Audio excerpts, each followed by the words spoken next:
Good morning, students. Today I am going to start with a new chapter of history, that is nationalism in India. Well, children, do you know what nationalism means?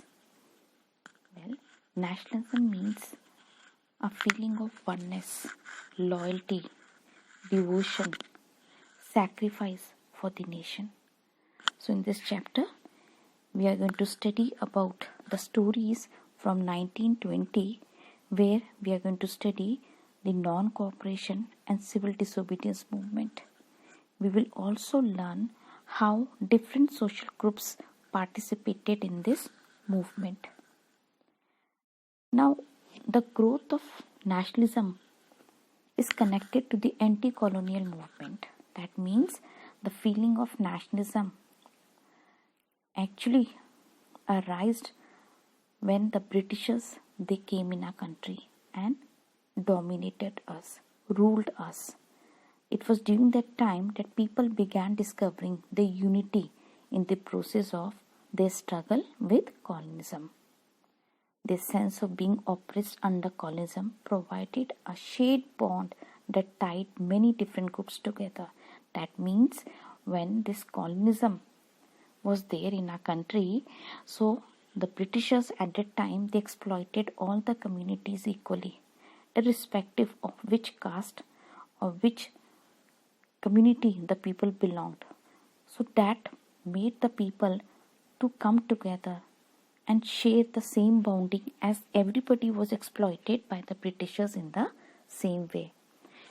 It was during this time that Congress under Mahatma Gandhi tried to bring these groups together within one movement.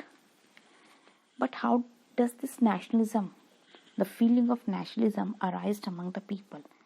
It was during the First World War. When the First World War was fought, it was during this time that the war created a new economic and political situation.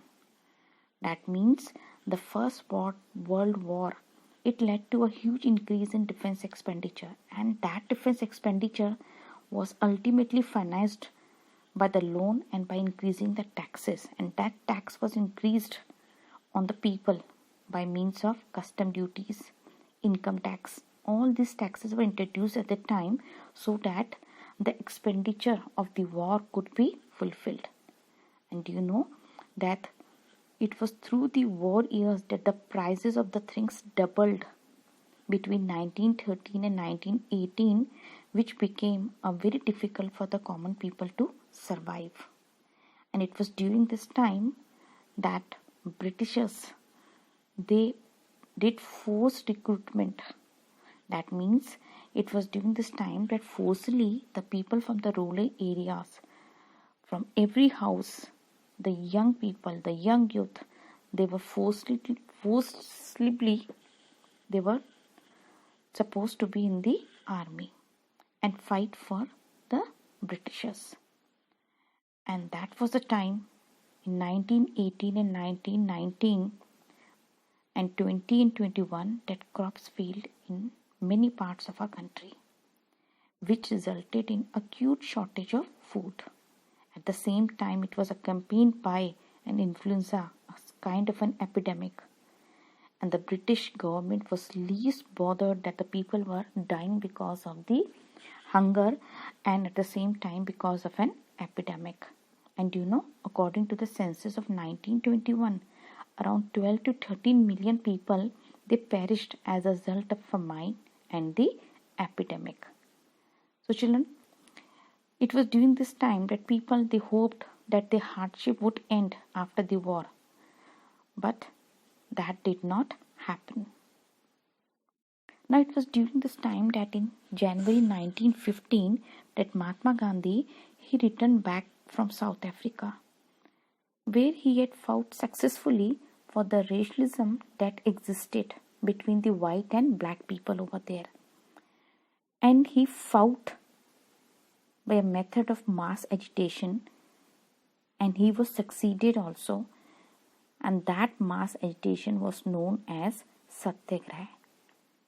So children, this idea of Satyagraha emphasized the power of truth and the need to search for truth.